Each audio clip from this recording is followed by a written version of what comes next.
ang di magnasang magdahal. Kailangan po tayo magtatag ng isang People's Truth Commission.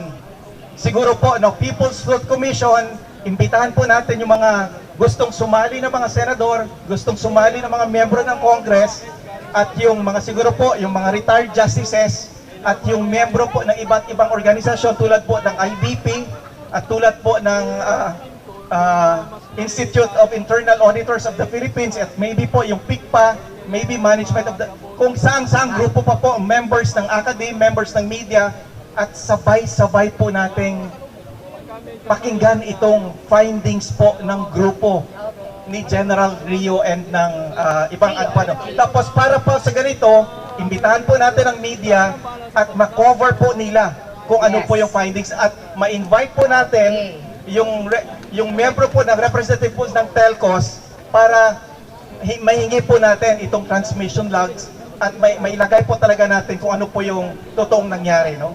98.94% ng lahat ng presinto sa Metro Manila nagpadala ng kanilang election return gamit lang ang isang device, isang computer, na pinapa-explain namin sa kanila kung ano-anong mga sinasabi nila.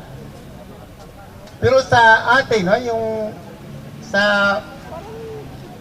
yung logical, paano sa Metro Manila na isang device ang magpapadala ng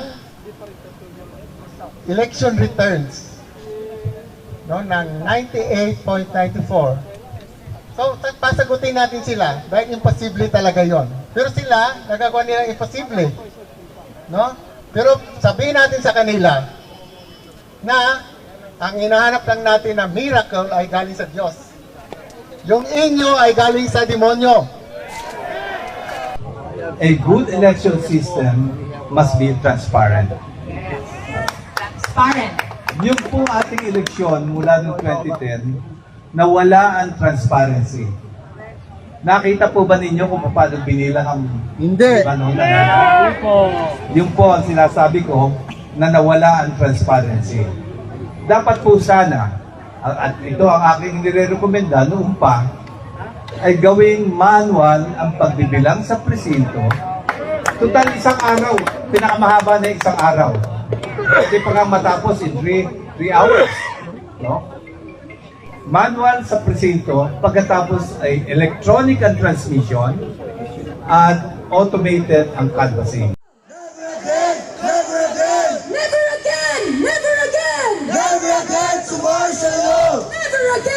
Martial law! Never again! Never again!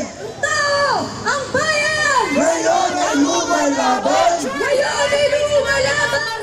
Malinaw na nagkaroon ng sistematiko na dekadang tinrabaho ng mga Marcos, ng mga Duterte na baluktutin yung kasaysayan sa pamamagitan ng fake news, misinformation, at yung pagpa-funnel ng public funds into trolling, no? Pero nandito tayo ngayon kasi nandito yung real na nararamdaman ng mga taong, ng mga mamamayang Pilipino na sa kabila ng rebranding ng bagong Pilipinas ni Umano, nandito pa rin yung mga long-standing problems ng lumalalang kahirapan.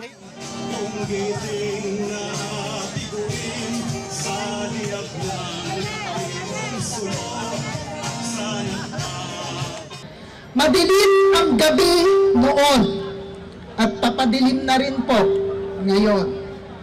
Ngunit nagniningning ang pakikibakaw ng mamamayan mula nung diktadurang Marcos hanggang sa kasalukuyang Marcos.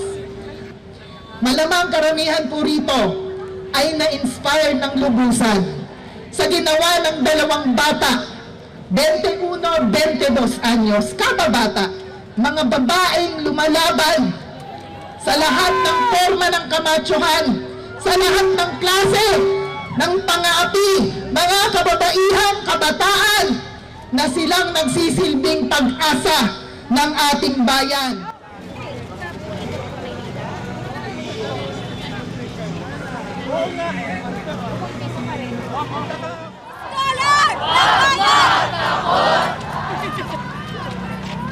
Makipapang! Never again! Never again!